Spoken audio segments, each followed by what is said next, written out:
حارس مرمى الوداد الرياضي المتألق اللي ساهم في صعود النادي إلى ربع نهائي كأس العرش بالتصدي لثلاث ركلات الجزاء ضد فريق اتحاد طنجة، وكذلك في ربع نهائي دوري أبطال أفريقيا ضد نادي سيمبا اللي تصدى ركلتين جزاء. زاد الموضوع في 16 ديسمبر عام 1994 في مدينة الدار البيضاء، وهو حارس اللي بدا المسيرة ديالو في فريق وداد تمارا، من بعد انتقل لصفوف النادي البيضاوي اللي كيلعب في الهوات في صيف 2018. ولكن في 23 غشت من سنة 2019 خرج المطيع بقرار ديال اعتزال كرة القدم، هادشي كيرجع لأسباب مادية وحتى معنوية. صاحب 24 عام هذاك انقطع على تدريبات الفريق ديالو، احتاجته الفرصة الذهبية بالعودة إلى كرة القدم. انتقل لصفوف شباب المحمدية في نوفمبر عام 2020، بدا مطيع رحلة جديدة المحمدية واللي تألق فيها وقدم مستويات متميزة اللي جعلته مطمع الفرق الكبرى مثل الوداد الرياضي والرجاء الرياضي، وهذا الأخير اللي اختار بنفسه النادي الأحمر الوداد الرياضي. ولكن في بداية الموسم تعرض لإصابة قوية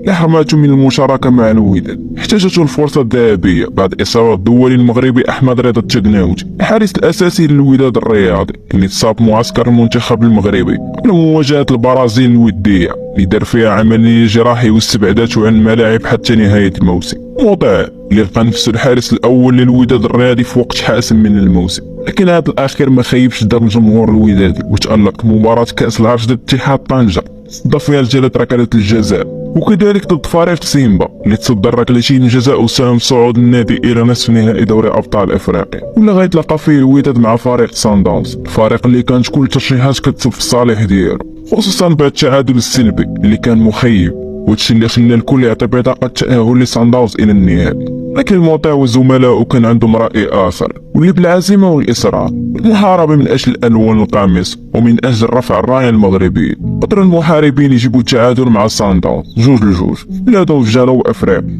يعطى بطاقة العبور إلى النهائي للوداد الرياضي اللي يلاقي فيه الأهلي المصري من بدايته المتواضعة إلى أن يصبح حارس مرمى موقر لنادي الوداد الرياضي، اللي كتبين لنا قصة المطيع أن العظمة يمكن تحقيقها من خلال المثابرة واغتنام الفرص، وبل أيضا يعتبر مصدر إلهام للشباب الذين يسعون لتخطي العقبات وتحقيق أحلامهم.